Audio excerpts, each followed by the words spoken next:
এখন সংসদ ভবন হয়েছে হলো নাট্যখানা, কথা কয় না কে? সব মনে করেন নায়ক আর নায়িকেরা যা গান শুরু করছে, ফাইটটা যায়, কথা কয় না কে? কথা বলো না যুবকরা, ফাইটটা যায়। ওটা কি ফাটতে যাওয়ার জায়গা? এই ওখানে গান বলার জায়গা, নাচ বলার জায়গা, ওখানে বাংলাদেশের মানুষের ভাগ্য পরিবর্তনের জায়গা। কথা বলেন ঠিক কিনা? আজকে বাংলাদেশের ভাগ্যকে নিয়ে সিনেমিনে খেলা হচ্ছে, এই কোরআনকে নিয়ে অপব্যাখ্যা করা হচ্ছে, কোরআনকে মিথ্যা আঙ্গুলে দেখানো হচ্ছে। ওই পবিত্র আসনে বসে বাংলাদেশের মানুষ যদি একবার জাগে তো টিপি টুপি ছিঁড়ে তোকে নদীর মধ্যে নামাবে। মন খারাপ করলেন? ওটা হলো পবিত্র জায়গা, কথা কন না কে? এ মুসলমান, যদি 10 মিনিট হায়াত পান তবে ওমরের মতো হায়াত নিয়ে বেঁচে থাকেন।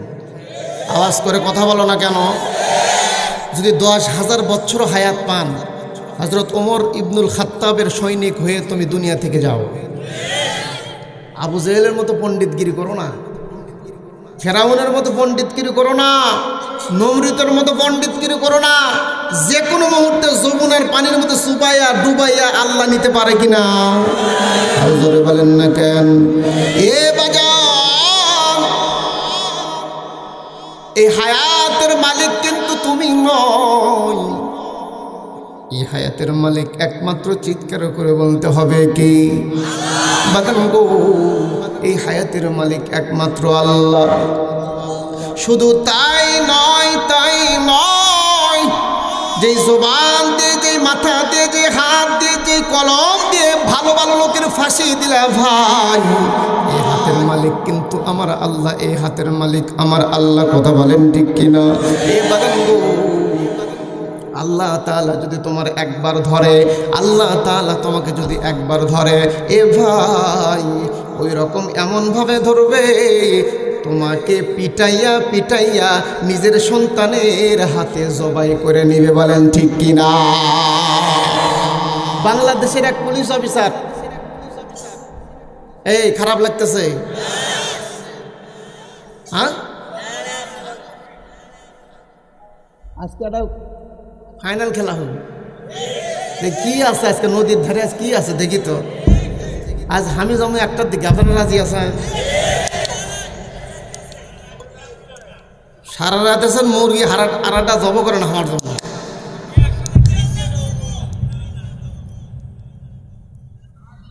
সম্মানিত সুধী, ঢাকার একজন বড় অফিসার, ঐশী নাম শুনছেন কিনা জানি না, ঐশী, তার বাপ মা দুজন কি জব করছেন তার বেটি, আপনারা শুনছেন কিনা জানি না। মেয়ে, এত বড় একটা মেয়ে, ওই মেয়ে বড় লোকদের ছেলে পেলে তো বুঝতেই চান, নিশা না করলে তাদের সংসারের হালাল হয় না। এত টাকা মনে করেন যে নেতুর। তো আল্লাহ তাআলা যদি কাউকে ধরে, আল্লাহ ছাড় দেয় তবে ছেড়ে দেয় না। আল্লাহ ছাড় দেয় কিন্তু ছেড়ে দেয় না, এটা মনের মাথায় রাখবেন। আপনার আজকে ক্ষমতা আছে, টাকা আছে, আপনি মনে করতেছেন আমি এটা হয়ে গেছি, কিছুই হও নাই, তুমি এটা হয়েছ। কথা কও না কে? কিছুই হও নাই।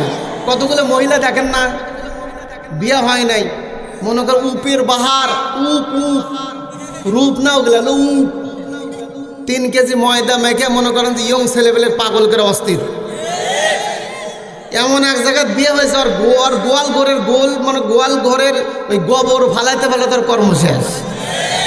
কিছুদিন পর ওই ছেলের সাথে দেখা হয়েছে, কয় তুই এখন কি করিস? কয় আমি এখন বড় অফিসার। কয় আমার গোল ফালাতে ফালাতে কাম সারাবো। কথা কন নাকি? এরকম আছে কি নাই?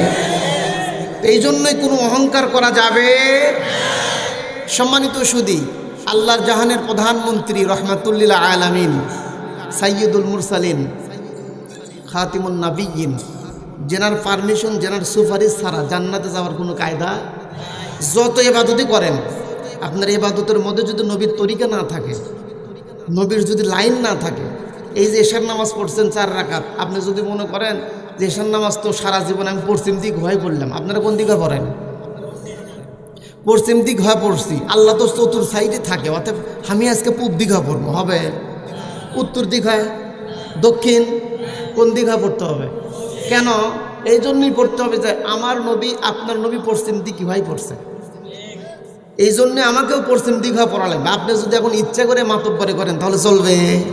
তার মানে আপনার জীবনের যত ইবাদত আছে, কোনো ইবাদত নবীর সিস্টেম অনুযায়ী, যে ছোট্ট একটা ইবাদত করতেছেন সেই ইবাদতটা যদি নবীর সিস্টেম অনুযায়ী না হয় ওই ইবাদতের কোনো দাম।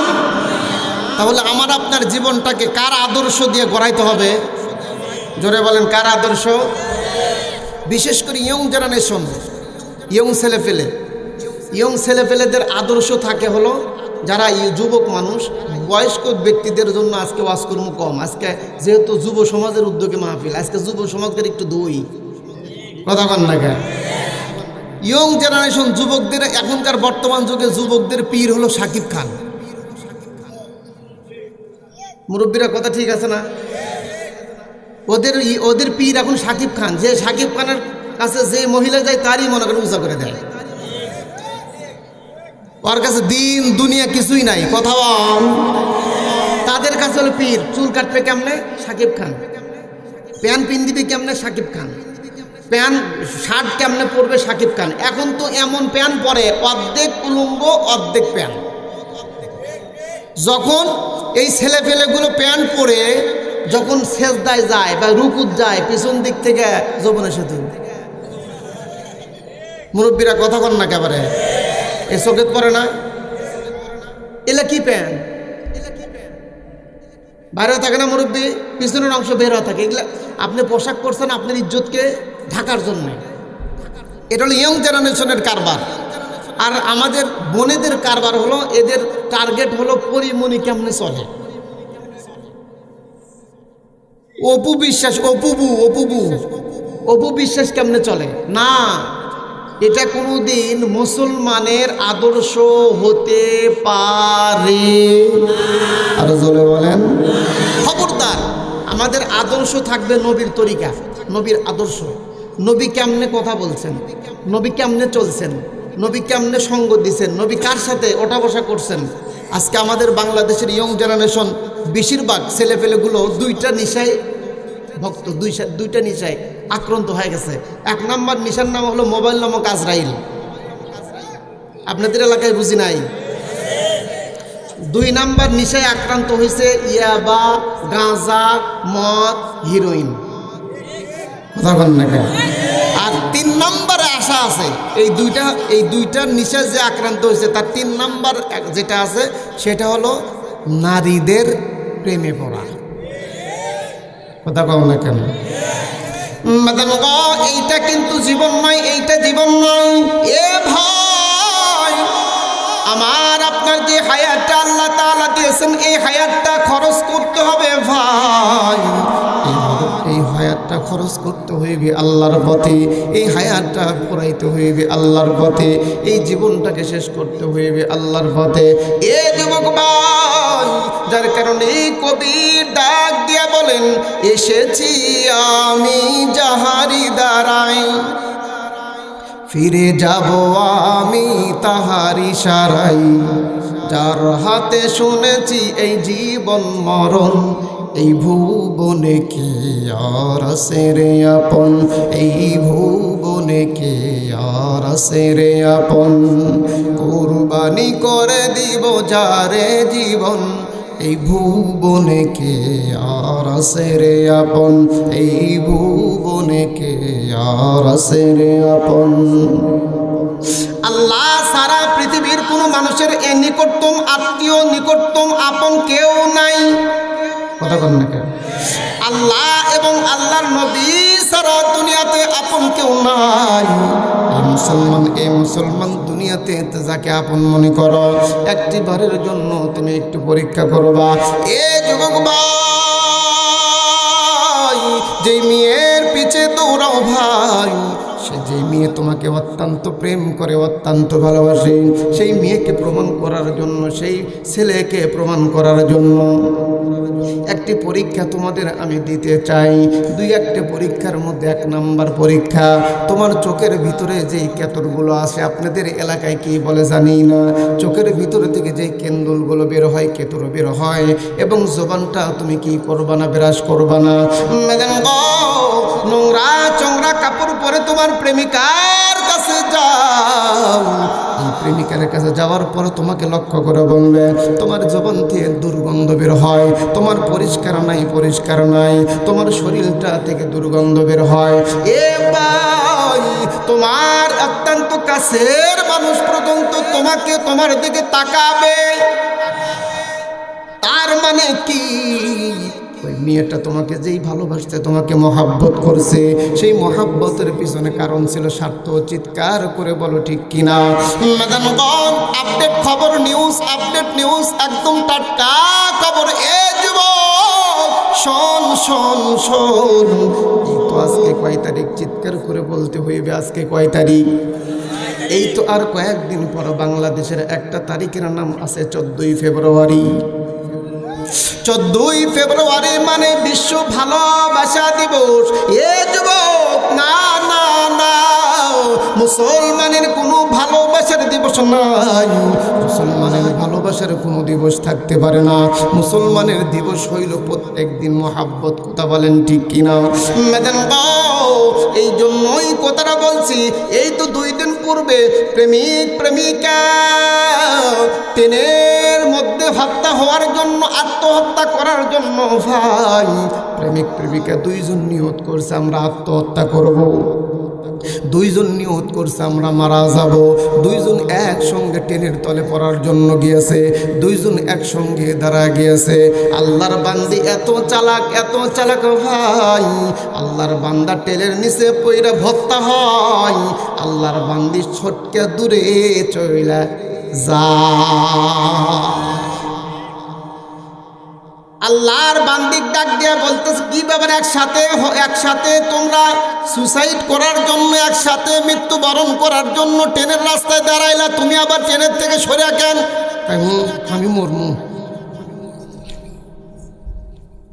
এ যুবক, কোন মহিলার পিছে দৌড়াস, কোন মেয়ের পিছে দৌড়াস, খেয়াল করে দেখ। মাত্র আপন থাকলে আমার আল্লাহ আছে, আমার নবী আছে। বলেন ঠিক কিনা? এ যুবক ভাই, এই জন্যই আল্লাহ তাআলা ডাক দিয়ে বলেন, দুনিয়ার মধ্যে যদি কাউকে মহাব্বত করতে চাও, দুনিয়ার মধ্যে যদি কারো আদর্শ নিতে চাও, আমাদের কাছে একমাত্র আদর্শ ব্যক্তির নাম মুহাম্মাদুর রাসূল। এ বাজার, মুহাম্মাদুর রাসূলুল্লাহ সাল্লাল্লাহু আলাইহি ওয়াসাল্লাম আমার আপনার আদর্শ। কেন আমার আপনার আদর্শ? পয়গম্বর ডাক দিয়া বলেন, ক্বালান নাবিয়্যু সাল্লাল্লাহু আলাইহি ওয়াসাল্লাম, মান তাশাব্বাহা বিকওমিন ফাহুয়া মিনহুম। মাদান যেই ব্যক্তি পয়গম্বরের আদর্শ নিবে না, যে ব্যক্তি বিজাতিদের আদর্শ নিয়ে চলবে, বিজাতিদের ধর্ম নিয়ে চলবে, তাদের আদর্শ নিয়ে চুল কাটবে, তাদের সিস্টেম অনুযায়ী প্যান্ট শার্ট পরবে, তাদের সিস্টেম অনুযায়ী চলাফেরা করবে, ও যুবক ভাই, ওই ফেরাউন নমরুদদের সাথে তোমার হাসর নাসর হবে ভাই। এই জন্য খবরদার, খবরদার, নবীর আদর্শ ছাড়া আমাদের চলা যাবে। সেই নবীর উপরে 30 পারা কোরআন নাজিল হয়েছে। এই কোরআন আমাদের জন্য মানার দরকার আছে কি নাই? কোরআন মানতে হইবে, কোরআন মানতে হইবে। কারণ কি? আল্লাহ তাআলা ডাক দিয়া বলেন, তাবারাকাল্লাযী বিয়াদিহিল মুলক। এ ভাই, এই কোরআনের মধ্যে আল্লাহ তাআলা বলে দিলেন, এই পৃথিবীর মালিকটা একমাত্র আমি, এই জমিনটার মালিক একমাত্র আমি, এই পৃথিবীর সব কিছু আমার নিয়ন্ত্রণে চলে। যার কারণে কবি ডাক দিয়া বলেন, তুমি হাকিম হুকুম দাও, ওঠে সূরজ চাঁদ, পৃথিবীতে দিবসে নেমে আসে রাত। তুমি হাকিম হুকুম দাও, ওঠে সূরজ চাঁদ, পৃথিবীতে দিবসে নেমে আসে রাত। তোমার ডাকে পাহাড় দলে, সাগর চলে নদীর টলে, তোমারই নামেতে আছে আসমান ও জমিন,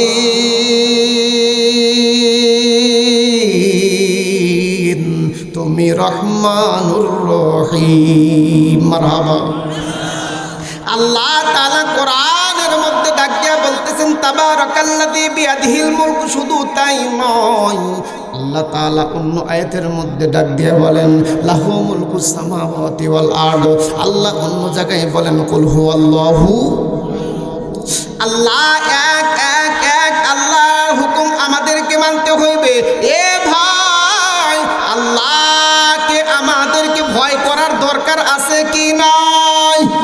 এ বাদাম গো, আল্লাহকে কেন ভয় করব? আল্লাহকে কেন ভয় করব? আল্লাহকে এই জন্যই ভয় করতে হইবে কারণ আল্লাহর কাছে আমরা চাই।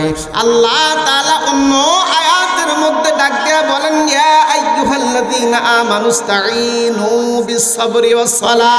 এ ঈমানদার, তোমরা যারা ঈমান নিয়েছো, তোমরা যারা ঈমানের দাবি করো, তোমাদের এক নাম্বার কাজ থাকবে, তোমরা আমার কাছে চাও, আমার কাছে চাও। এ বাজান, আমাদের জীবনের কোনো জিনিস যদি প্রয়োজন হয় তাহলে একমাত্র চাইতে হবে কার কাছে? একমাত্র চাইতে হইবে আল্লাহর কাছে। আল্লাহর কাছে যদি না চাইতে পারি, আল্লাহকে বাদ দিয়ে অন্য ব্যক্তির কাছে চাইব, আল্লাহ তাআলা পছন্দ করবে না, পছন্দ করবে না। মানুষ হয়ে মানুষের কাছে একবার দুইবার তিনবার চাইলে কিন্তু বিরক্ত হয়, আর আল্লাহর কাছে প্রত্যেক ওয়াক্তে চাবেন, প্রত্যেক মিনিটে মিনিটে চাবেন, আল্লাহ বিরক্ত হবে না। আল্লাহ বলেন চা চা বান্দা আমার কাছে চাও, কারণ আমাকে তোকে ভয় করতে হইবে ভাই। দুনিয়ার মধ্যে যেই ব্যক্তির মধ্যে ভয় নাই, যেই ব্যক্তির মধ্যে স্রষ্টার ভয় নাই, যেই ব্যক্তির মধ্যে আল্লাহর ভয় নাই, তার দ্বারাই দুনিয়াতে সব সম্ভব। সব সম্ভব। যার মধ্যে আল্লাহর কি নাই? ভয় নাই, তার দ্বারাই সব সম্ভব। ভয় এমন একটা মেডিসিন, এমন একটা সম্পদ, এটা থাকলে গুনাহ করার ক্ষমতা থাকার পরও মানুষ গুনাহ করে না। কথা বলেন না কেন? মানে গুনাহ করার ক্ষমতা আছে। এখন মনে করেন রাত 12টার পরে এক মহিলা ফোন দিচ্ছে, এখন তো ফোনের যুগ। এই ফোন দেওয়ার পর আপনার সাথে যদি জেনা করতে চায়, কেউ দেখলো না, যদি আপনার ভিতরে আল্লাহর ভয় থাকে, আপনি কি জেনা করবেন? কখনোই না। তার মানে কি? ওই জায়গাটার প্রাচী হলো আল্লাহর ভয়। যার ভিতরে আল্লাহর ভয় আছে সে কোনোদিন এই 14ই ফেব্রুয়ারির দিন উচ্ছৃঙ্খল হয়ে নর নারী নিয়ে, এক মহিলা আর এক ছেলেকে নিয়ে কুত্তা কুত্তির মতো রাস্তায় ঘোরাফেরা করিবে? আল্লাহর ভয় নাই, ওই তো যেটি সেটি। কথা কন না কে? গুনাহ করার পরও যে ব্যক্তি গুনাহ করে না, এইটাই বুঝতে হবে যার মধ্যে ভয় আছে, মানে গুনাহ করার ক্ষমতা আছে। এখন একজন পুলিশ অফিসার যদি বলে যে আমি কোনো ঘুষ খাই না, এটা শুনলে আশ্চর্য হওয়া লাগবে, কারণ পুলিশ বলতে তো আমরা মনে করি যে ঘুষ খাই। কথা কন না কেন? ওই যে আমি পদের মধ্যে বলছি, শুনছেন তো মনে হয়, যে পুলিশ গাড়ি ধরছে, মোটরসাইকেল ধরার পরে, মানে আমাদের সাথে এক ছাত্র লেখাপড়া করতো, তো তাক বলতো, তাক যে তোরা এত বাপ তো যে চাকরি করে রে, কয় কে? বলতেছে যে গাড়ি ধরার পরে ঘুষ চাইছে 1,500 টাকা। বলতে স্যার আমার কাছে অত টাকা নেই। কয় তাহলে 1,000 টাকা দে। 1,000ও নেই। 500 দে। 500ও নাই। কয় তাহলে একটা সিগারেট দে। সিগারেটও নাই। বলতেছে কি আচ্ছা বিঘা হাউসে ধরছি। উনি তখন এই পিঠের কাপড় তুলে দেবে, মিচ্ছানালা চুলকে দে। সিগারেট যেহেতু নেই, তাহলে মিচ্ছানালার পিঠ চুলকে দে। কথা বোঝেন নাই? একটা পুলিশ যদি বলে যে আমি ঘুষ খাই না, এটা আশ্চর্য হওয়ার কথা, কারণ পুলিশরা বলতেই ঘুষ খায়, এটা আমরা জানি অনেক সময়, সব পুলিশ না। কিন্তু একজন প্রাইমারি শিক্ষক যদি কয় যে আমি ঘুষ খাই না, এই কথা আশ্চর্য কিছু নেই, কারণ প্রাইমারি ঘুষ খাওয়ার কি আছে? কথা কম না কেন? একটা পুলিশ যদি বলে যে আমি ঘুষ খাই না, তখন আশ্চর্য হওয়া যায়। এই জন্যই ওনার ঘুষ খাওয়ার অপশন আছে, ঘুষ খাওয়ার মতো তার পরিবেশ আছে, তারপরে ঘুষ খায় না একমাত্র কার জন্য? বহুত টাকাওয়ালা আছে, ইচ্ছা করলে প্রত্যেক দিন হাজার হাজার টাকা সুদের উপর লাগাইতে পারে, এরকম নাই? লাগায় না কেন? বলতেছে আল্লাহর ভয়, আমি ইচ্ছা করলে পারবো। যদি কোনো ব্যক্তি, এই জন্যই তো কয় যে এখন তো বহুত হাজি নামছে, এগ্রিমেন্ট হাজি, অটো হাজি, সানি হাজি। একটি এগ্রিমেন্ট হাজি, সেটা আবার কি কয় যে ওই জমি সব এগ্রিমেন্টে হজ করে গেছে। এটা কি হালাল না হারাম? আপনাদের এলাকায় আছে? এই জন্য আল্লাহর ভয়টা আমাদের অন্তরের মধ্যে রাখার দরকার আছে কি নাই? সম্মানিত সুধী, গুনাহ করবেন আপনি, কেউ দেখবে না, দেখবে কে? আল্লাহর বান্দার বাড়ি হলো বসরা শহর, নাম শুনছেন তো? হাসান বসরি নাম শোনেন নাই? এই বসরা শহরের এরকম ইয়ং একটা ছেলের নাম হলো আব্দুল্লাহ। কিন্তু এই ছেলে এলাকার লোকজন নাম ধরে ডাকে হলো মেশকো করে। কি নাম? আসলে নাম কি মেশকো? আমাদের এলাকার অনেক মানুষ আছেন দেখেন নাম এটা আমি ওটা দেখবি না, খালি বেকা করে ডাকে। আছে, আপনাদের এলাকায় আছে, আমাদের এলাকায় আছে। মনে করেন নাম হলো আপনার আব্দুর রহমান, এখন নাম বাইর করছে ওই কাইটার রহমান। এরকম কিছু লোক আছে কিন্তু নাম ভাঙে না। এটা কি হালাল না হারাম? হাদিস কি কয় সেটা শোনেন। হাদিসে বলে একটা মানুষ যদি মসজিদ ভাঙে, মসজিদ ভাঙলে কি সওয়াব হবে না গুনাহ হবে? মসজিদ ভাঙ্গার চাইতেও মানুষের মনে কষ্ট দেওয়া তার সাথে বেশি গুনাহ। মুরব্বীরা কথা কন না কেন? এই আমলটা যদি করে যে মসজিদ ভাঙলে, যদি মনের এখানে একটা কথা কইছে, যদি মন ভাঙ্গা আর মসজিদ ভাঙ্গা সমান কথা হয়, এমন পাপী পাপী তুমি হবে ঘনিষ্ঠই।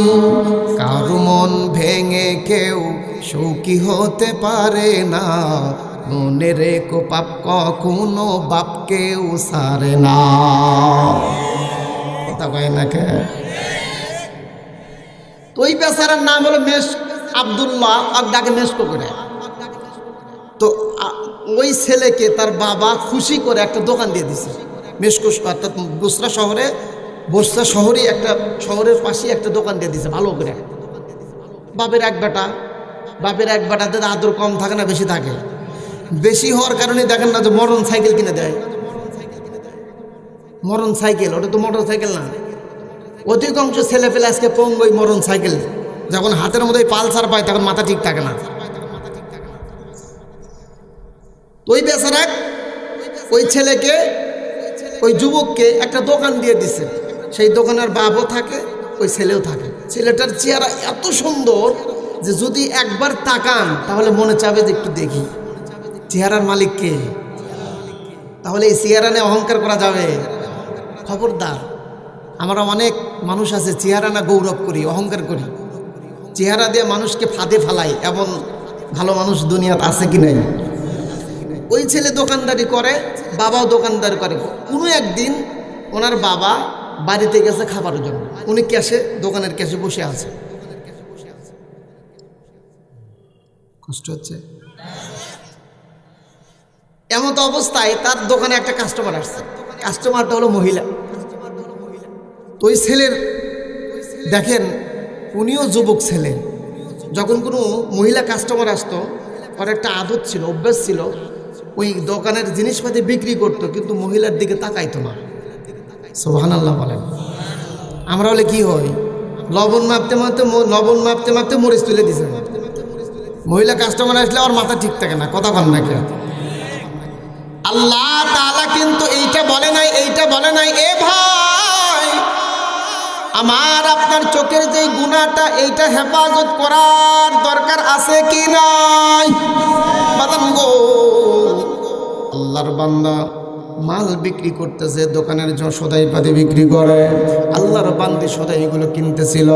দোকানের মালপত্র কেনার পর এই যুবক ভাই হঠাৎ করে আল্লাহর বান্দি জিবাত কামড় দিছে। দোকানদার বলতেছে, কি ব্যাপার, আপনি অমন হইলেন কেন, আশ্চর্য হইলেন কেন?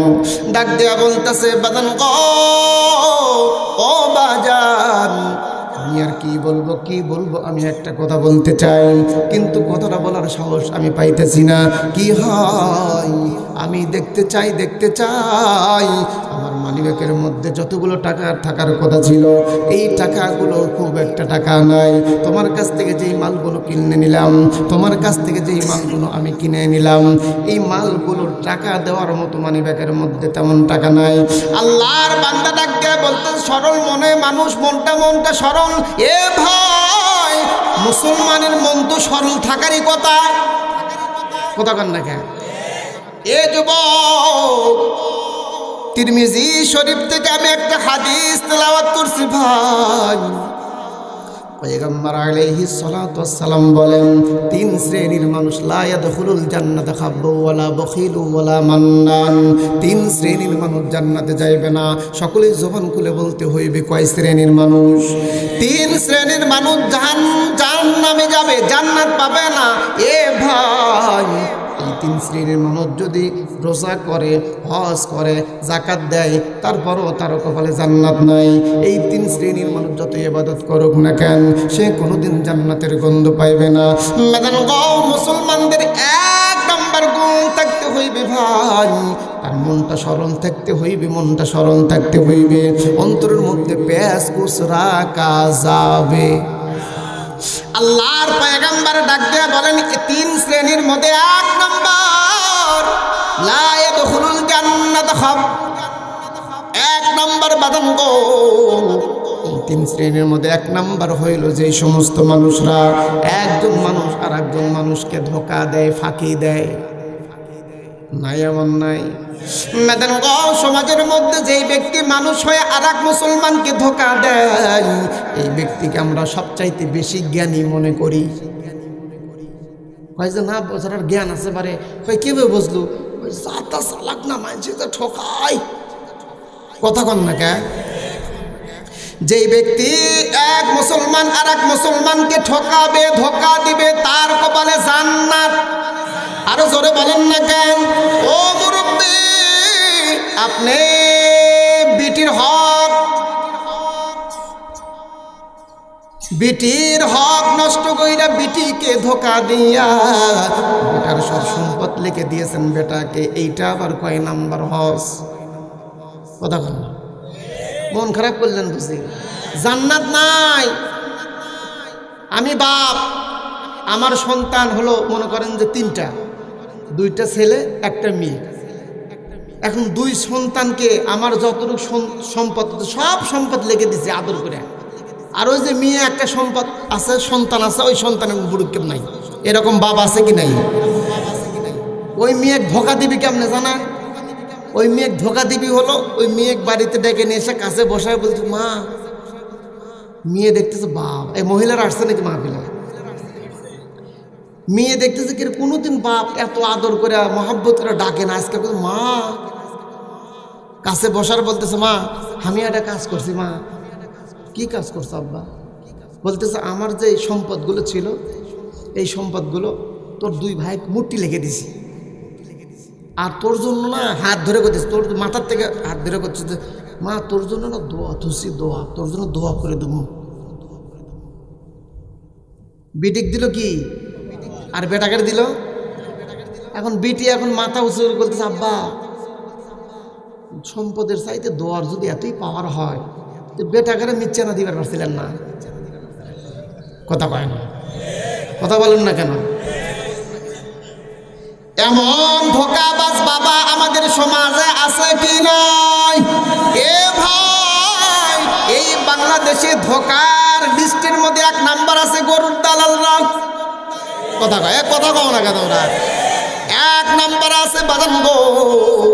এই বেচারাই যতই নামাজ পড়ুস না কেন, নামাজ পড়ুক না কেন, জহরের নামাজ। আপনাদের এলাকার গরুর হাটের নাম কি? গোসাইবাড়ি গরুর হাটে গেছে, বেটাক বলতেছে, ভাই তুই গরুটা ধর, আমি নামাজ পড়ে আসি। কথা কয় না? নামাজ পড়ে বের হওয়ার পর লক্ষ্য করে দেখতেছে যে হ্যাঁ ডানে বাঁয়ে কাস্টমার আছে। এ যুবক ভাই সঙ্গে সঙ্গে বেটার কাছে গিয়ে বলতেছে, যদি মনে কিছু না করেন ভাই, তাহলে 65,000 টাকা দেবো। কথা কি মিছা কথা বলতেছে নাকি? তা আপনার রকম আমার কথা আও করতেছেন না কে? এরা মানুষকে ধোঁকা দেওয়ার হাতিয়ার। কুরবানির হাটে দেখবেন খেলা। আমি হুজুর, আমার মাদ্রাসার পাশে মনে করেন দাড়িদাও নামে একটা হাট আছে। আমি তো বুঝি না, সারাদিন ওয়াজ করে রেখে আমি দালাল করে কি বুঝি?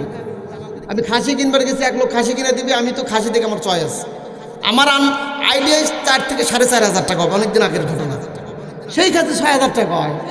তা আমার সাথে আর এক হুজুর গেছে, আমি করতেছি যে 6,000 হোক, তাও নুন। আমার কোন পিছন দিক টান দেয়, সে করতেছে, আপনি কি পাগল ঠাকুর নাকি?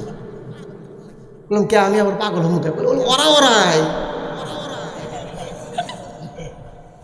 আমি কি মিছা কথা বলতেছি? ধোকাবাজদের হায়াতের মধ্যে বরকত নাই, রিজিকের মধ্যে বরকত নাই, চেহারার মধ্যে বরকত নাই। এ বুঝুন বাজান গো, ধোকাবাজরা কোনোদিন জান্নাত পাবে না। এক নাম্বার ধোকাবাজের লাইনে আছে গরুর দালালেরা। গরুর ব্যবসা করলে ধোকা দিবেন কেন? আপনি হক কথা বলবেন, হক কথা বলবেন। যেই ব্যবসা হক কথা বললে ব্যবসা হয় না, এই ব্যবসা বাদ দিয়ে আপনি ভ্যান চালায়া খান। এই আওয়াজ করেন না কেন? আওয়াজ করেন না কেন? ওই ব্যবসা করার দরকার নাই, করার দরকার নাই। এ ভাই খবরদার, খবরদার, মানুষকে ধোকা দেওয়া যাবে। গরুর পেশাল তো শুনে খুব খুশি হয়ে এখন আপনাকে এটা কই কমো। সকালবেলাও ফজর নামাজ পড়ে টুপিয়াটা পাস করলি, মাথার দিয়ে জুব্বাও নাই, কিছু নাই, কোদাল একটা কান্দে নিয়ে যাওয়ার সময় কামলা এখন ডাক দেয়, বলতেছে বাড়িতে কামলা আসছে কাজের জন্য। হাজি সাহেব কই যান? বলছে কে? জমিগুলো দেখে দেন, আমরা আছি ধান কাটবো না। কামলার লিডার থাকে তো, 10 জনের একজন লিডার থাকে না, লিডার সাথে যায় বলতেছে যে এই জমি আমার, ওইটা আমার, ওইটা আমার, এইটা আমার, এইটা আমার। এখন লিডার বলতেছে, কামলা লিডার বলতেছে এটা কয় শতক? বলতেছে এটা মনে হয় 33 শুনছিলাম, মানে 30-32 শতক হতে পারে। ওটা কিন্তু 40 শতক জমি। কথা কয় না। এ আছে কি নাই? নাই নাই নাই। হ্যাঁ এখন মুরব্বী নাই নাই, জমি নাই, কুটি বসে আছেন আসমানে। কি আর দেশের শুধু নয়, সব জায়গায় ধোকাবাজ এমন আছে। কথা কন না কে? ওই জমি 33 শতকের জমি, 40 শতকের জমি কামলার কাছে হয় 33, ওই জমি আবার এগ্রিমেন্ট করে গেলে হয় 40। কথা কন না? একই জিনিস কামলার কাছে হয় 33, একই জিনিস 33 শতক জমি হয় 40। তার মানে কি? ওই হলো ধোকাবাজ। কথা বলেন না কেন? কথা বলেন না কেন? এ মুরব্বি খবরদার, খবরদার, গরিব মানুষকে ধোকা দিয়েন না, গরিব মানুষকে ঠকায়েন না, তাহলে আল্লাহ তাআলার কপাল, আল্লাহ তাআলা আপনাকে জান্নাত দিবে। 2 নাম্বার স্থানে রয়েছেন হইল এই যে বিদেশ পার্টির দালালরা। এরা মনে করেন যে কাগজ রেডি, এই যে কাগজ রেডি, চলো কালকে তোমার বিচার, যাই 1 মাস বসে থাকার খবর নাই। কথা কন না কেন? কথা বলেন না কেন? এ ভাই খবরদার, খবরদার, মানুষকে ধোকা দিবেন না, মানুষকে ধোকা দিবেন না। ধোকা যারা দেয় তারা কোনোদিন জান্নাত পাইবে না। আমাদের সমাজের মধ্যে 3 নাম্বার স্থানে রয়েছে ভাই, 3 নাম্বার স্থানে আছেন মহিলা।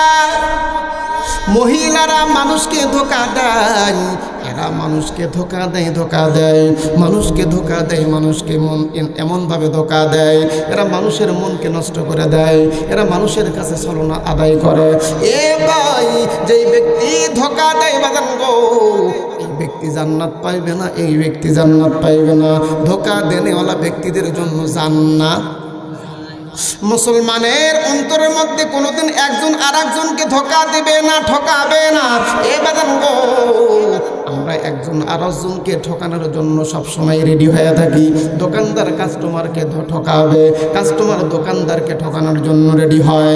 এ বাজার খবরদার, খবরদার, খবরদার, খবরদার, মানুষকে ঠকাবো, ঠকালে পরে মুসলমানিত্ব থাকবে না, ঠকাইলে পাইলে আমরা জান্নাত পাইব না।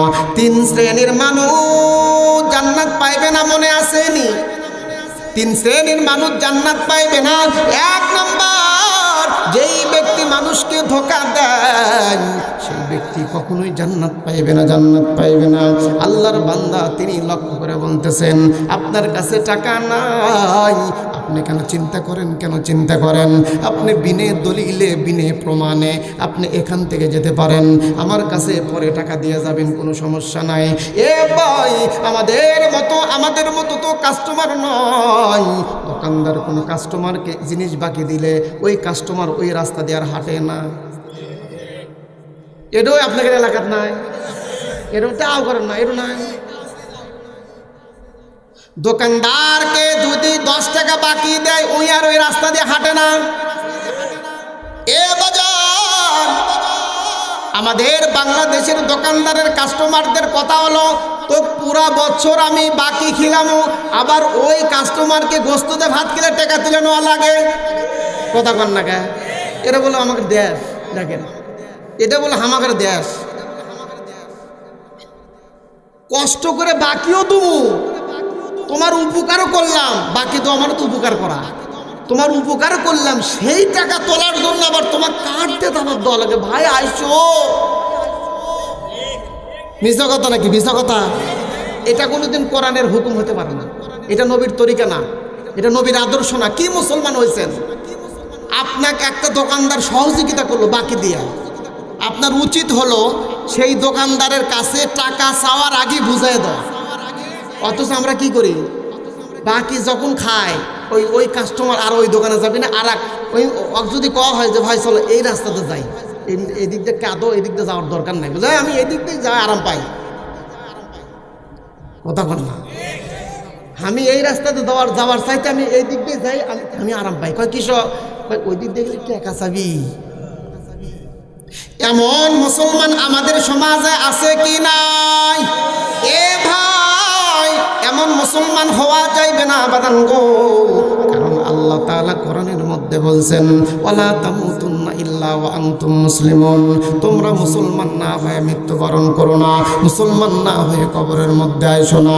এ যুবক, আমাদের মধ্যে মুসলমানিত্ব যদি না থাকে বাদান গো, নামের আগে মোহাম্মদ শুধু লিখলে চলবে না, নামের আগে আলহাজ শব্দ লিখলে চলবে না, নামের আগে আলহাজ শব্দ আর মাওলানা লিখলে চলবে না।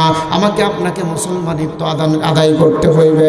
মা গো, ও মা, আমরা যতই তসবিহ টিপি না কেন, যতই জিকির করি না কেন, যতই নামাজ পড়ি না কেন, যতই রোজা থাকি না কেন, অধিকাংশ মহিলারা নিজের স্বামীর খেদমত করতে চায় না। কথা কন না কেন? নামাজ পড়ে, রোজা থাকে, অথচ স্বামীর খেদমত করে।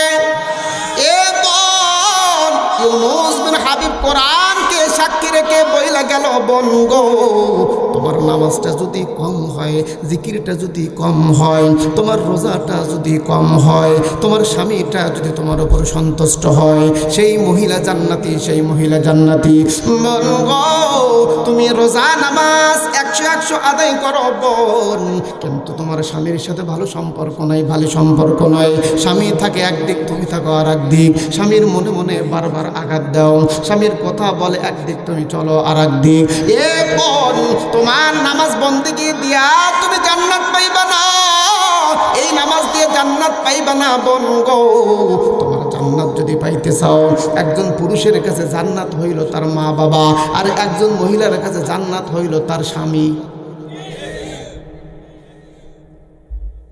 আল্লাহর বান্দিকে ডাক দিয়ে বলতেছি, এ বোন, তুমি যদি মুসলমান হয়ে মৃত্যুবরণ করতে চাও, তুমি যদি বলো আমি মুসলমান হয়ে কবরের মধ্যে যাব, তাহলে তোমার স্বামী খরা হোক, উঁচা হোক, নিচু হোক, তোমার স্বামী অসুস্থ হোক, তোমার স্বামী অচল হোক, অবশ্যই অবশ্যই স্বামীর সেবা যত্ন করতে হইবে, অবশ্যই অবশ্যই স্বামীর খেদমত করতে হইবে। অনেক মহিলাদের মধ্যে দেখা যায় স্বামীর কথা মানতে চায় না, স্বামীর কথা মানতে চায় না, স্বামীর উপর রাগ করে কথা বলে, রাগ করে কথা বলে। আল্লাহর পয়গম্বর হাদিসের মধ্যে বলছে, বোন, আল্লাহর বান্দি দুনিয়া থেকে মারা যায়, এমন অবস্থায় কবর খননের জন্য অর্ডার হয়ে যায়, তাড়াতাড়ি কবর খনন করো, তাড়াতাড়ি কবর খনন করো। কারণ এই ব্যক্তি, যখন কোনো ব্যক্তি আমাদের সমাজে মারা যায়, তার জন্য জীবিত ব্যক্তিদের উপর ওয়াজিব হলো তাকে তাড়াতাড়ি কি করা, তাই না? পয়গম্বর বলছে তাড়াতাড়ি মাটির ব্যবস্থা করো। কষ্ট হচ্ছে এখন, মাটি কবর খোঁড়ার জন্য কিছু লোক আছে, কবর খনন করার জন্য লোক রওনা হয়ে গেছে। এ ভাই, আমি একটা জিনিস আপনাদেরকে বলতে চাই, আপনার বাড়ি তৈরি করার জন্য আপনি বিল্ডিং বাড়ি তৈরি করবেন, এই বিল্ডিং বাড়ি তৈরি করার জন্য আপনি কিন্তু খেয়াল করে ভালো ভালো হেড মিস্ত্রি যারা আছে তাদের সাথে পরামর্শ করবেন। কথা কন্যাকে সব মিস্ত্রি দিয়ে কিন্তু বাড়ি সাজাবেন না, সব মিস্ত্রির দ্বারা বাড়ি তৈরি করবেন না। কারণ কি মিস্ত্রির দ্বারাই, নর্মাল মিস্ত্রির দ্বারাই যদি বাড়ি তৈরি করে, তাহলে আমার বাড়ির রিয়াকশন খারাপ হইবে, আমার বাড়ির সৌন্দর্য হইবে না, আমার বাড়ি নিজ দিকটা বেয়ে যেতে পারে। এ বাজান, দুনিয়ার বাড়ির জন্য যদি বড় বড় ইঞ্জিনিয়ার সাথে সম্পর্ক রাখতে পারেন ভাই, তাহলে আপনার আসল বাড়ির জন্য মিস্ত্রির দরকার আছে কি নাই? অথচ কি আমি আপনি মারা যাই, আপনাদের এলাকায় আছে কিনা মুরব্বীতে বলছে, আমাদের এলাকায় তত কিছু নাই। আমার এলাকায় আছে 3 জন মানুষ কবর করে, 3 জনই কেটে বিড়ি করে। কথা কন না কে? না আপনাদের এলাকার নাও তো, আমাদের এলাকাতে আছে। বিড়ি খায় তো খাই, ওই কবরস্থানের বসে থেকেও বিড়ি খায়। কথা কি মিছা কথা বলতেছি? আপনি মারা যাবেন, আপনি জানেন না যে আমার এই বাড়ির মিস্ত্রি কে হবে? আপনি থিয়ে গেছেন বিড়ি খোর 3 জনে, ফেরেস্তা ঢোকা মাত্রই নাকে চেপে দিছে, এরকম নাক ধরছে। আর এক ফেরেস্তা করতেছে, কি ব্যাপার দেখতেছো না সিগারেটে কি করতো? নাক ধরে আর চুল আসলে ওই ইয়ার খোলে নাই, কাপড় খোলে নাই, ওই মুখটা ধরে বসে যাওয়ার। তোর কবর কে খুলছে রে? ওর তো হুশ নাই, কবর আবার কে? বিড়ি গন্ধ, বিড়ি ঢুকতে পারতেছি না আমরা। নিজের বাড়ি করার জন্য যদি একজন নেককার মিস্ত্রি খুঁজতে পারেন, তাহলে আসল বাড়ি করার জন্য নেককার নেককার মিস্ত্রির দরকার নাই। এ মুরব্বি, জমি কিনতে আপনার দাড়ি পাকে ফেলাইলেন মুরব্বি। আপনি চাকরি করতে করতে নিজের জীবনটাকে শেষ করে ফেলাইলেন। আপনার জীবনের আসল বাড়ির করার জন্য কিন্তু ভালো একজন লোকের দরকার আছে কি নাই? আপনি মারা যাওয়ার আগ দিয়ে ডাক দিয়ে বলবেন, ও ইমাম সাহেব, ও মসজিদের ইমাম সাহেব, আমি আপনার সঙ্গে সম্পর্ক করতে চাই। কি সম্পর্ক করতে চান? আপনি আমার কবরটাকে করে দিবেন, এবং আপনার কাছে আর একটা আমি মিনতি করতে চাই। আপনার কাছে আমি একটা দাবি করতে চাই। আমার কাপড়ের ব্যবস্থাটা আপনি করবেন, আমার জানালার ব্যবস্থাটা আপনি করবেন। এই জিনিসটা করার দরকার আছে কি নাই? আছে, অবশ্যই আছে। কেন আছে? কোরআন সাক্ষী দেয়, কোরআন সাক্ষী দেয়, ইয়া আইয়ুহাল্লাযীনা আমানুত্তাকুল্লাহা ওয়াল তানজুর নাফসুম মা কদ্দামাত লিগাদ। এ ভাই, আল্লাহ তাআলা ডাক দিয়ে বলেন, ওই ব্যক্তি জ্ঞানী, যেই ব্যক্তি পরকালের আসবাবপত্র দুনিয়ার থেকে নিয়ে যায়। এখন আপনি কবর খোঁড়ার জন্য আপনার টেনশন নাই, আপনার কাফন কে দিবে সেই চিন্তা নাই, আপনার জানাজা কে করবে এমন একজনের জানাজার দাঁড়ায় দিছেন যে ব্যক্তি ঠিক মতো মুইতে পানি নেয় না। কথা কন না কে? এখন মুরব্বির মারা গেছে, তার বেটারা ইমাম সাহেব যা বলতেছে, হুজুর আমার বাবার কিন্তু আপনার জানাজা করা লাগবে। ইমাম সাহেব খালি পিস গিয়ার দেয়। এখন সন্তান ডাক দেয় বলতেছে, আমার বাবার জানাজা করলে আপনি পিস গিয়ার দেন, মানে আপনি জানাজা করবেন না? বলতেছে, জানাজা তো করবোই। কয়েকদিন আগে যে তুমি বিয়ে করলে আমার দাওয়াত দিছিলা। কথা কন না কে? আর থাকবে না, মানে আপনার বিটির বিয়ে, আপনার বেটার বিয়ে 200 জনের দাওয়াত দিতে পারেন না, আপনাদের মহল্লার ইমাম মুয়াজ্জিনকে দাওয়াত দিতে পারেন না। কথা কন না কেন? কথা বলেন না কেন? আমাদের এলাকার স্বভাব কি, ইমামে খুঁজে শুধু মজলিস খাওয়ার জন্য। ওই যে খাবার খাইলে আর দেল মরে সারকার হয়ে যায়, মরো কই, বিয়ের দাওয়াত দিবি না। শুধু আপনাদের এলাকা না, পুরা বাংলাদেশি ইমাম সাহেবের বিয়ের দাওয়াত নাই, ইমাম সাহেবের পিঠার কোনো দাওয়াত নাই। ইমাম সাহেবের এমন ইমাম সাহেব রাখছে, ওই ইমাম সাহেব যদি কয় যে মুরব্বী, ক্যাশিয়ার সাহেব, সভাপতি সাহেব, আপনার সেক্রেটারি সাহেব, এখন জিনিসপাতি দাম বেশি, এখন প্রচুর দাম, দয়া করে যদি 2,000 টাকা একটু বাড়ায় দেন। এখন ফট করে ওর ভিতর থেকে ক্যাশিয়ার সাহেব উঠে, এত টাকা লোকটা আপনার। কথা কন না কে? পৃথিবীর মধ্যে সবচাইতে দামি ব্যক্তি কারা? নবী কি বলে শুনি, আমার আপনার কথা না, নবীর কথা শুনি। পয়গম্বর কি সমস্যা হচ্ছে? দলিল ছাড়া ইউনুস বিন হাবিব কোনো কথা বলে না, যতই সংসা করেন। আল্লাহর পয়গম্বর কি বলেন আগে শোনেন। ক্বালান নাবিয়্যু সাল্লাল্লাহু আলাইহি ওয়াসাল্লাম, খায়রুকুম মান তাআল্লামাল কুরআন ওয়া আল্লামা। এ ভাই, যেই ব্যক্তির মধ্যে কোরআন আছে, যেই ব্যক্তি কোরআন শিক্ষা নিছে এবং যেই ব্যক্তি কোরআন শিক্ষা দেয়, এই ব্যক্তি হলো পৃথিবীর মধ্যে সবচাইতে দামি। ছবির কথা, অথচ আপনার বাড়ির হাজার হাজার লোকের অনুষ্ঠান হয়, আপনার মহল্লার ইমাম সাহেবের ভাগ্য হয় না। কথা কি মন খারাপ করলেন মুরব্বীরা আপনারা? কেন 200 জন লোকের দাওয়াত দিয়ে খাওয়াতে পারেন, আপনার মহল্লার ইমাম সাহেবের দাওয়াত দিতে পারেন না? দাওয়াত না দেওয়ার পিছনেও কারণ আছে। কারণ কি? আমার থিওরি।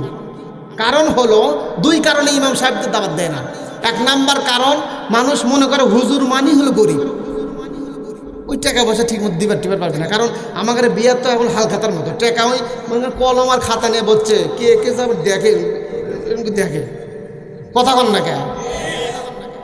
আমাদের মতো অনেকেই আছে, একজনের দাওয়াত দিলে 3 জন যায়, আছে না এরকম? মানে যে পড়ার বাড়ির এই না দাওয়াতে জিনিস খায় একা হয়েছে অভ্যাস। ওই জন্য বিয়া তো মনে করে এটাও মানে মজলিস।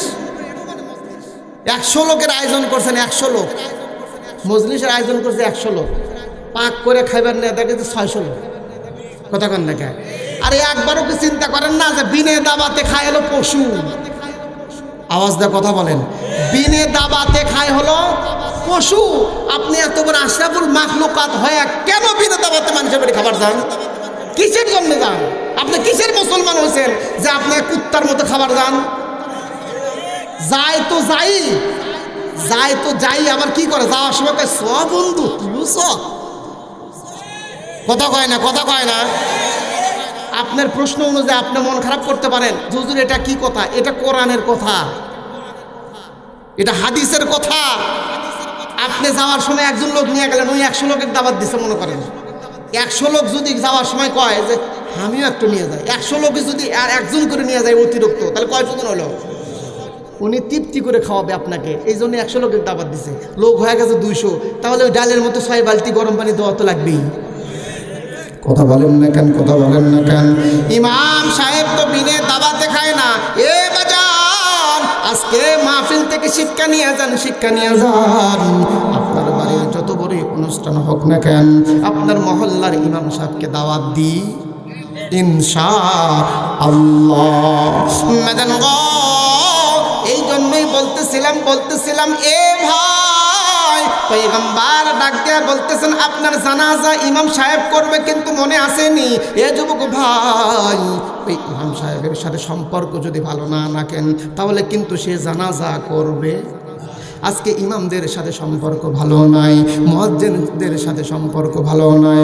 অনেক মসজিদে গিয়ে দেখা যায় বাদান গো, মহল্লার মানুষরা গোস্ত দিয়ে 3 বেলা ভাত খায়, অথচ ইমাম সাহেব মরিচ ভর্তা দিয়ে ভাত খায়, আলু ভর্তা দিয়ে ভাত খায়, ডাল ভর্তা দিয়ে ভাত খায়, ভাজি দিয়ে ভাত খায়। কোনোদিন গোস্ত তার কপালে জোটে না। এমন গরিব ইমাম সাহেব আমাদের সমাজে আছে? নাই নাই নাই। গোস্ত দিয়ে ভাত খায়, খিলে লই দাঁতের মধ্যে করতেছে, হুজুর ফ্যান্ড দেন। কথা কন না কে? গোস্ত দিয়ে ভাত খায়, মসজিদে এসে বলতেছে হুজুর ফ্যানটা দেন। আর ইমাম সাহেব ওই হুজরাখানার ভক্ততে ভাত খায় করতেছে, দিচ্ছি। ইমামদের কদর নাই। এ ভাই, আপনার শেষ বিদায়টা যেন নেককার ব্যক্তি দ্বারা হয়, মনে থাকবে তো ইনশাআল্লাহ। এ বাদান গো, এই জন্যই বলতেছিলাম কবর করার জন্য বিড়িখোর দিয়ে কবর খুঁড়িবেন। খবরদার বেনামাজিদের খবর করবেন না, বিড়িখোর দিয়ে কবর খুঁড়বেন না। আপনি শেখেন, আপনি প্রশ্ন করতেন হুজুর আমি তো পারি না। আপনি পারেন না, কোন সময় ওষুধ দিলে পরে ধান বেশি আসবে, কোন সময় ওষুধ দিলে পরে আপনার শস্য বেশি আসবে, ওইটা বোঝেন আর কবর খুঁড়ে পারেন না। আপনি যদি নাই পারেন আপনার সন্তানকে বানান। কথা বল না কেন? অথচ আপনার সন্তানকে বানাইছেন হলো ব্যারিস্টার, ওই বিয়ে করে বউ নিয়ে ওই বগুড়া শহরে থাকে, আপনার খোঁজই নেয় না। কথা বলেন না কেন? আপনার সন্তানকে ধর্মীয় জ্ঞান দেন। এ বাজার, আল্লাহর পয়গম্বর বলছেন, অত কথা বলবো না। আল্লাহর পয়গম্বর ডাক দেয়া বলেন যাও, এই ব্যক্তির কবরটা খোঁড়ো, এই ব্যক্তির কবরটা তাড়াতাড়ি খোঁড়ো, কারণ মানুষ মারা যাওয়ার পর তাড়াতাড়ি মাটি দেওয়া শোন। আমরা কি করি 3 দিন আগে। শুধু তাই না তো, মাইয়াত ব্যবসা করি। ব্যবসা কি ব্যবসা জানেন? আমি চেয়ারম্যান, ফজর নামাজ হোক বা না, কষ্ট পাচ্ছেন মনে হয় আপনারা, তাই না?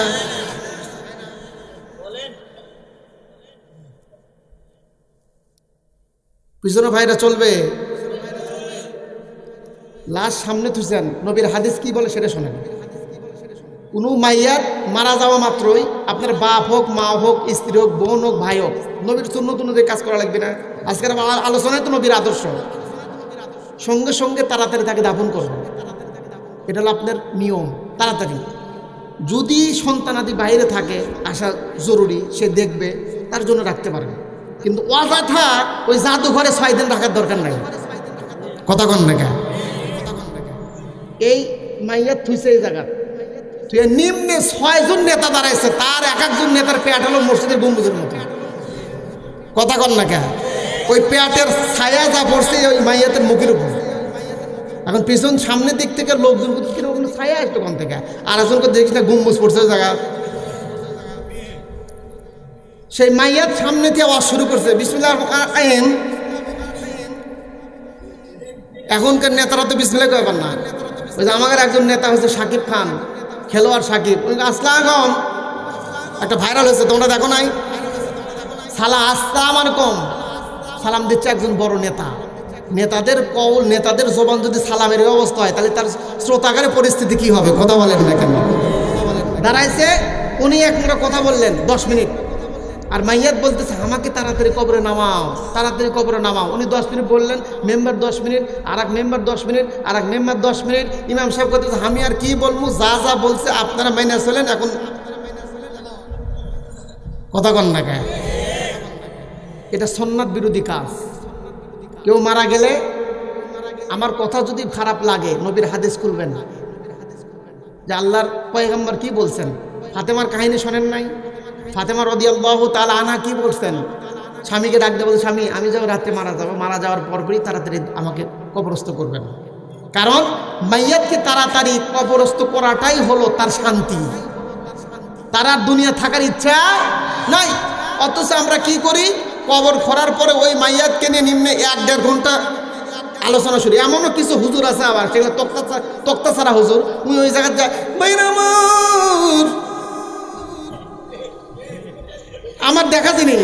আমি এখন আর এক ইমাম সাহেব করছি, আর কি সুর দর জায়গা নাই, কিছুক্ষণ পর তোমরা মাইয়াতে খারাপ করে তুই সরছে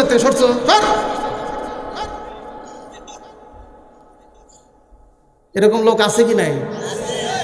কথা বলবেন 4টা। 1 নম্বর কথা হলো আপনারা তাকবীর দিয়ে নামাজ পড়বেন, আপনারা এই ছানা পড়বেন, দরুদ শরীফ পড়বেন, দোয়া পড়বেন। কথা বলেন না কেন? এইটা বলবেন। ওয়াজাতক পেছাল করে লাভ কি? লোকটা ভালো ছিল। আবার কিছু কিছু লোক আছে মানে ভালো হওয়ার জন্যে মানুষের মধ্যে ভালো সাজবি, লোকটা কেমন ছিল মুরব্বী, কথা কন না কেন? এটা হয় কি না? এটা নিষেধ নিষেধ নিষেধ নিষেধ। লোকটা কেমন ছিল, তুমি সারা এই বাংলাদেশের সব মানুষ এক জায়গায় ধরা যদি কয় লোকটা ভালো ছিল, আর আমার ফেরেশতা, আল্লাহর ফেরেশতা যদি কয় ভালো ছিল তো না ছিল, কবর মধ্যে যায় দেখ না কি করি, তাহলে ভালো কর লাভ আছে? এটা এই কথা কোনোদিন বলবেন না। মাইয়াতকে সামনে নিয়ে এই আওয়াজ বলবেন, লোকটা কেমন ছিল। এই মিয়া, ওই কেমন ছিল না ছিল, ওই মুসলমান ছিল না ইহুদি ছিল না বৌদ্ধ ছিল, ওটা কবরের মধ্যে ঢোকার পরেই বোঝা যায়। কথা বলেন না কেন? কথা বলেন না কেন? লোকটা কেমন ছিল কেমন ছিল এইটা তোমার কথাই চলবে না। এ ভাই, লোকটা কেমন থাকবে কেমন থাকবে, যতদিন হায়াত ছিল ততদিন কোরআনের বিরুদ্ধে কাজ করছে। কথা কয় না কেন? এ বাদাম গো, যতদিন দুনিয়াতে বেঁচে ছিল কোনোদিন মা বাবাকে ভাত দেয় নাই। কথা কয় না কেন? এই বাদাম গো, আমি নিশ্চিত বলতে পারি, কোরআন সাক্ষী, কোরআন সাক্ষী, যেই ব্যক্তি মা এবং বাবা যার উপর অসন্তুষ্ট, যেই ব্যক্তির উপর মা এবং বাবা অসন্তুষ্ট, সেই সন্তান যতই নামাজি হোক, যতই 6 বার হজ করুক, যতই বলুক লোকটা ভালো ছিল, বাদাম গো, কোরআন সাক্ষী, কোরআন সাক্ষী, ওই ব্যক্তি বিনে হিসাবে জাহান্নামী। লোকটা কেমন ছিল এইটা প্রমাণ করার দরকার আছে কবরের মধ্যে। কথা কন না কেন? এ ভাই, পয়গম্বর ডাক দেয়া বলতেছে, ও সাহাবায়ে কেরাম যাও যাও যাও, তাড়াতাড়ি গিয়ে কবরটাকে সুন্নাত তরিকায় কবরটা কইরা লও।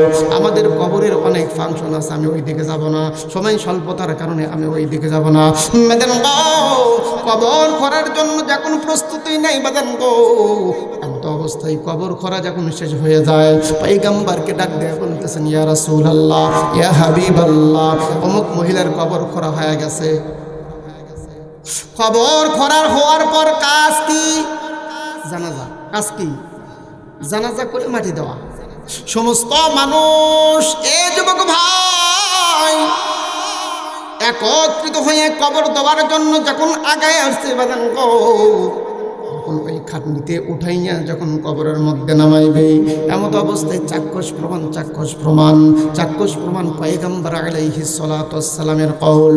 ডাক দেয়া বলেন, সাহাবায়ে কেরাম ডাক দেয়া বলেন, আমরা দেখতে পারলাম কবরের মধ্যে সাপ।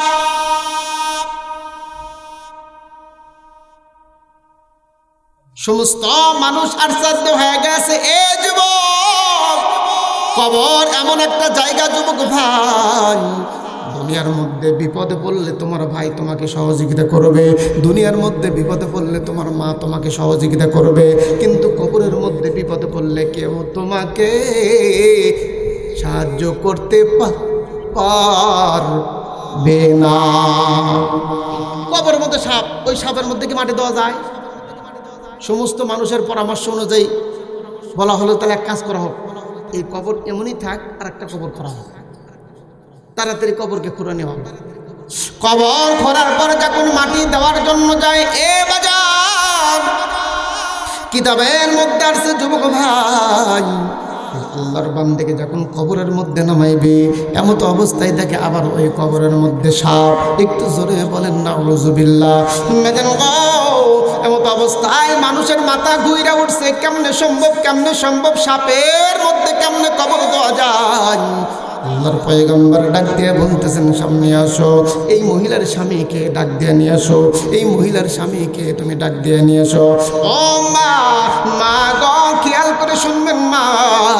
পয়গম্বর যখন তার স্বামীকে ডাক দিয়ে নিয়ে আসাইলো, স্বামীর সামনে আসার পর ডাক দিয়ে বলতেছে, তুমি সত্যি করে বলো, তোমার বিবি মারা যাওয়ার কারণে তুমি খুশি না বেজার? আল্লাহর পয়গম্বরকে ডাক দিয়ে বলতেছে, ইয়া রাসূলুল্লাহ, ইয়া হাবিবাল্লাহ, মানুষের বিবি মারা গেলে মানুষ খুশি হয় না, অসন্তুষ্ট হয়, কিন্তু আমার বিবি মারা যাওয়ার কারণে আমি খুশি হয়েছি। পয়গম্বর উপস্থিত লোকদেরকে ডাক দেয়া বলতেছে, ডাক জাহান্নাম কিয়ামতের ময়দানে দেখার সময় নাই, দুনিয়াতে জাহান্নাম দেখা যা। যেই মহিলা তার স্বামীকে কষ্ট দিবে, যেই মহিলা স্বামীর মনকে কষ্ট দিবে, যেই মহিলা স্বামীর মনে আঘাত দিবে, সেই মহিলা যতই নামাজ পড়ো না কেন বন গো, তার জন্য কবরটাই জাহান্নাম শুরু। পয়গম্বর ডাক দিয়ে বলতেছেন, তুমি যদি মাফ না করো এই মহিলার দাফন হইবে না। আল্লাহর বান্দা তখন ডাক দিয়ে বলতেছে, ইয়া রাসূলুল্লাহ, ইয়া হাবিবাল্লাহ, আমি আপনাকে একটা কথা বলতে চাই, এই আল্লাহর বান্দি, এই আমার বিবি যতদিন দুনিয়াতে বেঁচে ছিল, কোনোদিন মনে আঘাত ছাড়া কোনো কথা বলতো না, কোনোদিন কোনো সময় আমার সাথে ভালো ব্যবহার করতো না। এ বোন রে, শোন, তোমার স্বামীর সাথে তুমি খারাপ ব্যবহার করো না। অনেক সময় স্বামী বাহির থেকে কাজ করে এসে বোনকে ডাক দিয়ে বলে, ও বোন, ডাক দিয়ে বলে, আমাকে এক গ্লাস পানি দাও। অনেক বোন ডাক দিয়ে বলে, ওই যে টিফল আছে, গ্লাস নিয়ে যা খাও। কথা কন না কে? আবার অনেক বোনেরা খোটা দেয়, স্বামীর খোটা দেয়। কথা কন না কে? এ বাজার পয়গম্বর বলতেছেন, যা করেছে তুমি মাফ করে দাও। তুমি যদি মাফ না করো তাহলে এই তোমার বিবির কিন্তু করুণ অবস্থা, তোমার বিবি জাহান্নাম ছাড়া কোনো উপায় নাই। আল্লাহর বান্দা পয়গম্বরকে ডাক দেয়া বলতেছেন, ইয়া রাসূলুল্লাহ, ইয়া হাবিবাল্লাহ, আমি অন্তর থেকে বলতেছি, আমি আল্লাহর রাস্তায় তাকে মাফ করে দিলাম। আল্লাহর পয়গম্বর উপস্থিত লোকদেরকে তাকায় দেখে বলে, দেখো, এই তো জান্নাত জান্নাত দেখতে পারবা তখন আল্লাহর বান্দিকে কবরস্থ করবে, আল্লাহর বান্দিকে যখন কবরের মধ্যে নামাইবে আর কোনো ধরনের সাপ চোখে পড়ে না। তার মানে কি? তার মানে কি? আল্লাহর পয়গম্বর ডাক দিয়ে বলতেছেন এই মহিলা সব সময় স্বামীকে কষ্ট দিত। এরকম মহিলা নাই? এই মহিলা সব সময় স্বামীকে কষ্ট দিত। খবরদার এ বোন, যেহেতু আল্লাহ কোরআনের মধ্যে বলছেন ওয়ালা তামুতুন্না ইল্লা ওয়া আনতুম মুসলিমুন, মুসলমান না হয়ে কবরে যাইও না, মুসলমান না হয়ে কবরে আইসো না। মেদেন বউ, মুসলমান যদি হইতে চাও তোমাদের এক নাম্বার গুণ থাকবে, এক নাম্বার ওয়াজ থাকবে, তোমাদের এক নাম্বার সাবজেক্ট থাকবে, খবরদার স্বামীর মনে কষ্ট দিইবা না, স্বামীর মনে কোনো সময় আঘাত দিইবা না। যেই কাজ করলে স্বামী কষ্ট পায় সেই কাজ করবা না। এ বোন, আমাদের সমাজের মধ্যে মহিলাদের একটাই স্লোগান, একটাই কথা, সেইটা হলো আমার স্বামীকে আমি নমু কিন্তু স্বামীর মা বাবাকে ভাত দেবো না। কথা কন না কে? স্বামীক নিবি কিন্তু স্বামীর মা বাবাকে ভাত দিবি না। এরকম বোন আছে কি নাই? অথচ ওনার মা ওনার বাপ যদি হর বছর থাকে ওই ওনার বাড়ি কোনোদিন বিরক্ত হয় না। আছে কি নাই?